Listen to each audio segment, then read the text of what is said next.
Di dunia barat, kepercayaan pada Terra Australis, tanah luas yang beriklim dingin terletak di ujung selatan dunia, yang berfungsi sebagai keseimbangan telah ada selama berabad-abad. Filsuf Aristoteles telah mengemukakan tentang simetri bumi, yang berarti ada tanah yang sama dihuni di dunia bagian selatan. Dengan menggunakan kapal Resolusi, Kapten James Cook bersama rekannya Tobias Furneaux dengan kapal Adventure, berangkat dari Plymouth pada tahun 1772. Dengan tujuan untuk mencari kebenaran hipotesis Terra Australis bersama para peneliti, salah satunya yaitu Alexander Dalrymple, seorang ahli hidrografi dari Royal Society London. Kapten James Cook merupakan orang pertama yang sukses mencapai daerah yang kini disebut sebagai Antartika, meskipun hal ini masih menjadi perdebatan di kalangan sejarawan. Selama perjalanan ia hanya menemukan bermil-mil tembok es, tanpa pernah menemukan jalan masuk maupun keluar. Selama 3 tahun berkeliling, James Cook telah menempuh jarak sejauh 60.000 km atau setara dengan 1,5 kali panjang ekuator bumi. Dalam peta globe, luas keliling Antartika adalah 19.300 km. Bisa dibilang bahwa Kapten James telah 1 kali mengelilingi bumi tanpa disadari. Karena banyaknya misteri yang tersembunyi dan berbagai teori konspirasi, akhirnya membuat pemerintah Amerika Serikat meluncurkan operasi militer yang bersandi Operation Hygium pada tahun 1946 hingga 1947, yang dipimpin oleh Admiral Richard Byrd. Di mana rombongan ini turut membawa 13 kapal laut, termasuk kapal induk, sejumlah helikopter dan 29 pesawat terbang. Beberapa tahun kemudian, operasi berikutnya yang bersandi Operation Deep Freeze diterjunkan dengan misi untuk mengungkap penemuan baru di wilayah Antartika. Hampir 98% wilayah tersebut semuanya diselimuti oleh hamparan es yang tebal, bisa dikatakan tidak ada kehidupan di tempat itu. Tetapi mengapa banyak negara-negara di dunia yang melakukan penelitian di Antartika? Bukankah ini hal yang aneh dan misterius? Akhirnya semua fakta-fakta yang sebenarnya dibongkar oleh sang pemimpin misi, Admiral Richard Byrd, mengapa kawasan yang hampir semuanya diselimuti es tebal, menjadi perhatian negara-negara besar. Sepulang dari misi di benua Antartika, Admiral Byrd memberikan keterangan yang cukup mengejutkan. Dalam sebuah wawancara, ia mengungkapkan rahasia penting mengenai Antartika. Di antaranya adalah kawasan es tersebut ternyata kaya akan bahan tambang berupa minyak dan batu bara. Selain itu, adanya kawasan hijau dengan perairan hangat, dan yang mengejutkannya lagi, ia menekankan agar pemerintah Amerika Serikat agar mewaspadai serangan musuh yang datang dari kawasan Antartika. Bagi masyarakat awam, benua Antartika tak lebih dari seonggok es yang bertumpuk di ujung selatan bumi.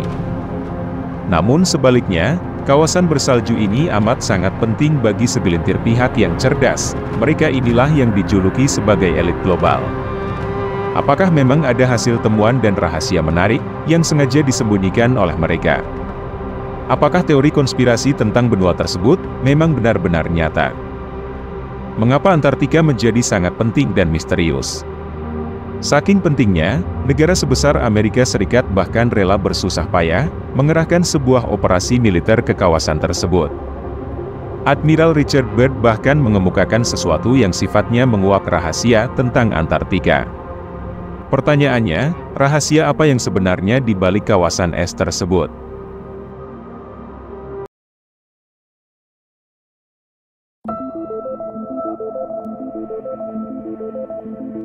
Legenda dan spekulasi tentang sebuah Terra Australis yakni tanah selatan sudah ada sejak zaman kuno.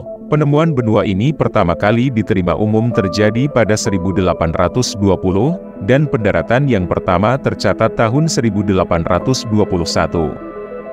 Namun peta yang dibuat Laksamana Piri Reis tahun 1513, memuat sebuah benua selatan yang diduga sebagai pantai Antartika. Antartika tidak memiliki penduduk asli dan tidak ada bukti terlihat oleh manusia sampai abad ke-19. Namun keyakinan akan keberadaan Terra Australis, benua besar di ujung selatan dunia, telah ada sejak zaman Ptolemeus abad pertama Masehi. Asal-usul nama Antartika berawal dari sebuah keyakinan kuno tentang Terra Australis, yaitu daratan tidak akan ditemukan lebih jauh lagi ke selatan Australia, dan Australia sebagai ujung dari selatan dunia. Benua Antartika terletak di kutub selatan bumi, merupakan benua dengan iklim terdingin di seluruh dunia. Hampir seluruh permukaan benua ini dibalut dengan tebalnya es, sehingga dijuluki sebagai es abadi. Memiliki luas wilayah 2 kali lebih besar dari benua Australia, atau sebesar 14 juta kilometer persegi. Dengan letak geografis dibatasi oleh Samudra Atlantik, Samudra Hindia dan Samudra Pasifik. Di kutub selatan juga mengalami fenomena Midnight Sun, yaitu matahari bersinar selama 24 jam dan hanya terbit dan terbenam selama 1 tahun sekali. Iklim yang ada di benua ini mencapai suhu minus 85, sampai minus 95 derajat Celcius di musim dingin dan 30 derajat lebih tinggi di musim panas. Sekitar 98% permukaan benua Antartika diselimuti es setebal 2,5 km. Sebelum benua Antartika seperti sekarang ini yang diselimuti oleh tebalnya es, konon dahulu menurut para ahli yang melakukan penelitian langsung ke tempat di mana benua itu berada, bahwasanya jutaan tahun yang lalu Antartika bukanlah benua es seperti yang kita lihat seperti saat ini. Siapa sangka, hutan dengan pepohonan yang rimbun pernah tumbuh di sana. Bukti ini ditunjukkan melalui fragmen 13 fosil pohon yang baru saja ditemukan para ilmuwan.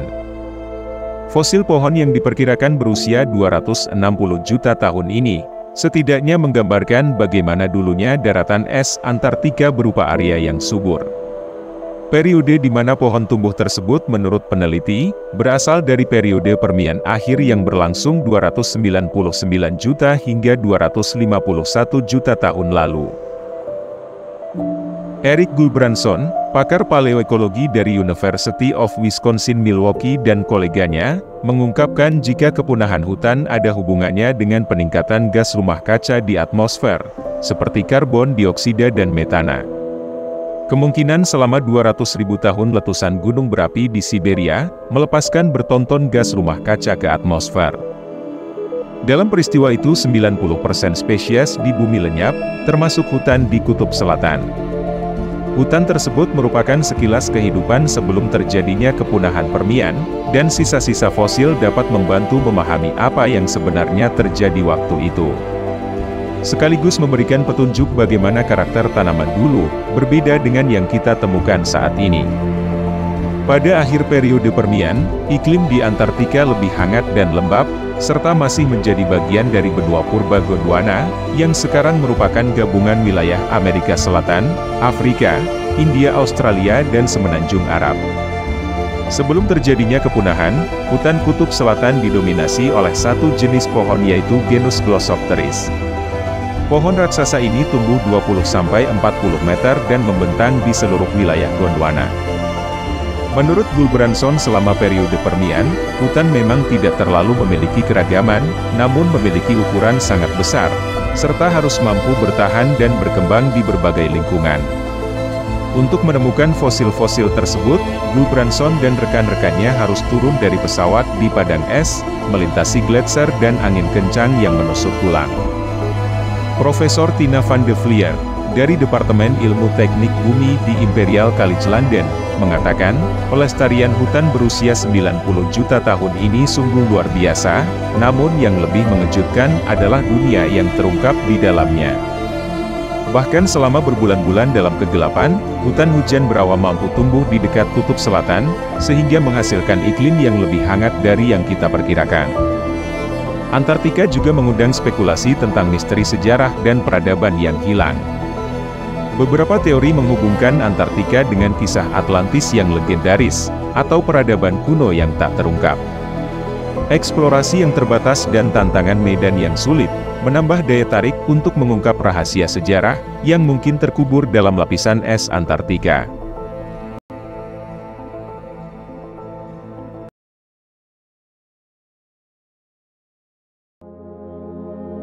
Pada suatu hari di musim dingin tahun 1929, Halil Edhem, Direktur Museum Nasional Turki, sedang mengerjakan tugas tunggalnya mengklasifikasikan dokumen. Dia menarik ke arahnya peta yang digambar pada kulit Rusaro. Saat Halil membuka peta itu ke dimensi penuhnya, dia terkejut dengan banyaknya dunia baru yang digambarkan pada peta yang berasal dari tahun 1513. Peta tersebut merupakan warisan seorang bajak laut yang menjadi laksamana Turki, yaitu Piri Reis sekitar tahun 1470. Piri Reis lahir di Gallipoli, sebuah tempat pangkalan angkatan laut di Laut Marmara dan merupakan keponakan Kemal Reis, seorang bajak laut yang mengubah dirinya menjadi laksamana Turki terkenal dalam peperangan laut. Setelah Kemal terbunuh dalam pertempuran laut pada tahun 1502, Piri Reis meninggalkan kehidupan pelautnya dan memulai karir kedua sebagai pembuat peta. Seorang perfeksionis seperti Piri Reis tidak akan mentolerir kesalahan sedikit pun dalam gambarnya.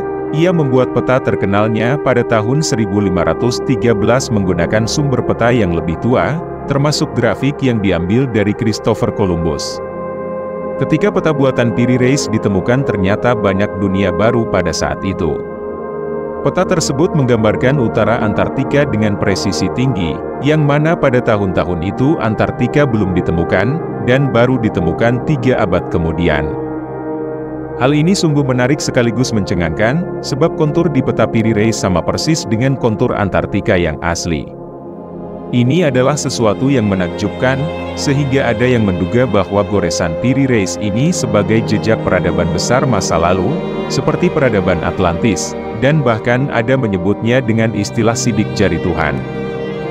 Keberadaan Antartika di peta itu membuat para ahli sejarah, geografi, dan kartografi menjadi penasaran bukan kepalang. Sebab sejarah mencatat bahwa Antartika baru ditemukan pada abad ke-18, atau hampir 300 tahun setelah digambar Piri Reis.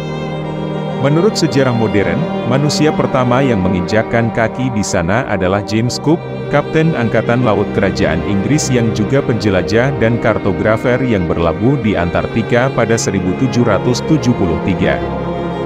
Profesor Charles Hapgood, ahli sejarah dan geografi dari Universitas New Hampshire, adalah salah satu ahli yang tak habis pikir mengapa Antartika sudah tergambar di peta Piri Reis. Apalagi detailnya sangat persis. Sesuatu yang tidak masuk akal, jika peta itu dibuat menggunakan ilmu pengetahuan abad ke-16, sebab pada abad itu kawasan Antartika sudah tertutup es, tetapi mengapa Piri Reis mampu menggambarnya dengan persis.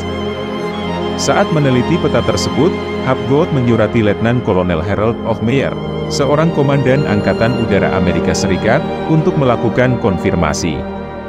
Dalam surat balasan bertanggal 6 Juli 1960, Harold menjawab, "Permintaan Anda untuk mengevaluasi peta Piri Reis 1513 telah kami lakukan." Klaim bahwa bagian bawah peta Piri Reis menggambarkan pantai Princess Martha di Queen Maud Laug, Antartika dan Semenanjung Palmer adalah masuk akal.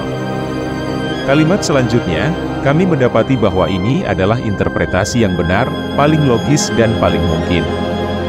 Detail geografisnya memperlihatkan bahwa bagian bawah peta itu bersesuaian dengan profil seismik di permukaan es yang dibuat oleh ekspedisi Antartika dari Swedia dan Inggris pada 1949.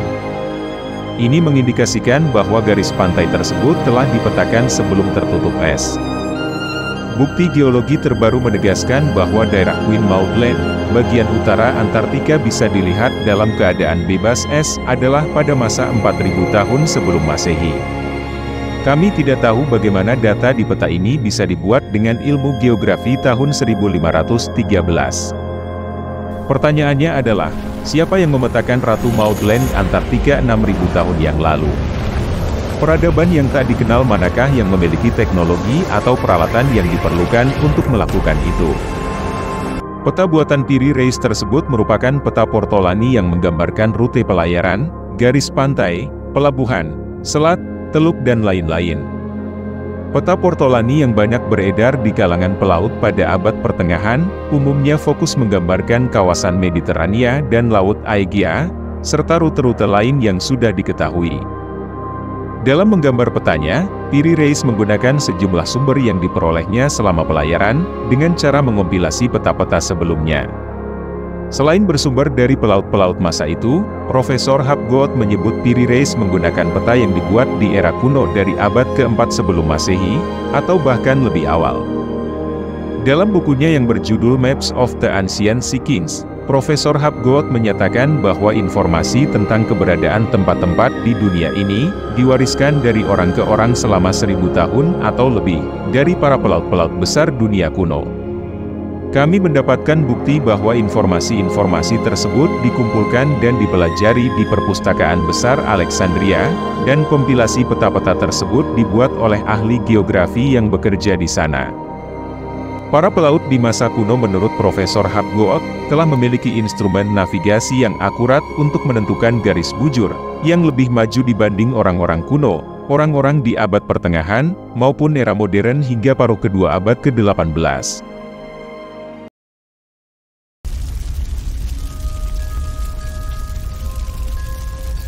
Ada sebuah teori konspirasi yang menyebutkan kalau Nazi memiliki pangkalan rahasia di Antartika.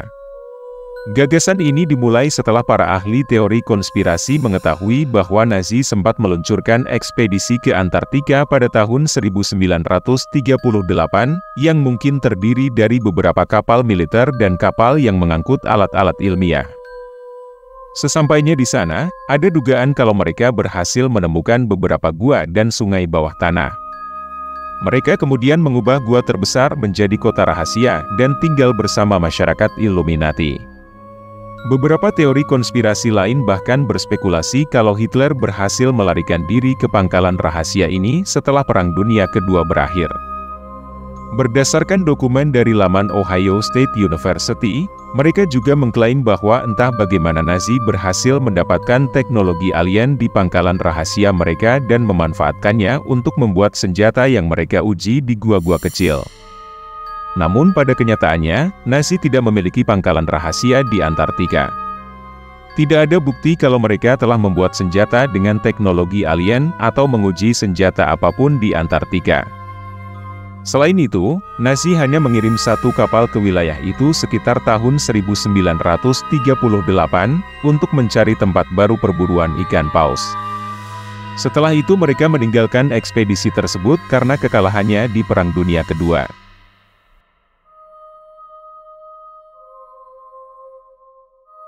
Pada tahun 2016, internet sempat digaduhkan setelah penemuan 3 piramida di Antartika. Piramida-piramida itu memiliki tinggi lebih dari 1220 meter, sekitar 10 kali lebih tinggi dari piramida Agung Giza di Mesir. Tentu saja laporan ini sedikit janggal, karena tidak ada catatan yang dapat menunjukkan bekas peradaban kuno di Antartika. Selain itu, pembangunan besar-besaran seperti itu pasti akan membutuhkan sumber daya dan tenaga manusia yang sangat banyak. Akhirnya beberapa orang dengan teori konspirasi muncul dan mengklaim bahwa piramida itu dibangun oleh beberapa peradaban kuno yang belum ditemukan. Peradaban itu, menurut mereka telah ada di Antartika sejak 100 juta tahun yang lalu. Mereka mengatakan kalau pada saat itu Antartika masih berada di garis khatulistiwa, sehingga kondisinya masih sangat memungkinkan untuk membangun sebuah piramida. Mereka juga menambahkan kalau pemerintah berusaha menyembunyikan informasi ini dan bahkan telah memblokir gambar-gambar piramida yang terdapat di Google Earth.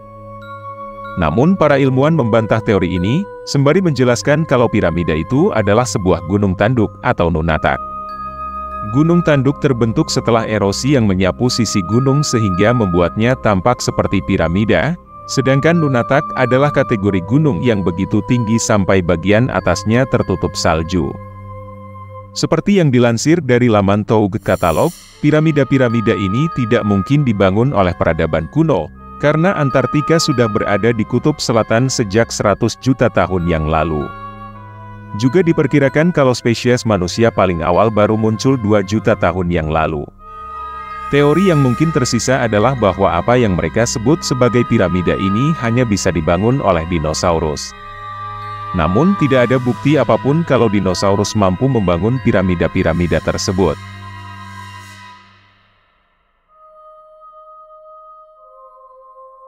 Ada sebuah teori konspirasi yang lebih aneh dari teori-teori di atas, yang menyebutkan kalau seluruh Antartika dan Kutub Selatan tidak pernah ada. Keyakinan ini sangat terkenal di kalangan penganut kepercayaan bumi datar atau Flat Earth Society. Para Flat Earthers ini percaya kalau kutub utara berada di pusat dunia sedangkan kutub selatan mengelilingi bumi.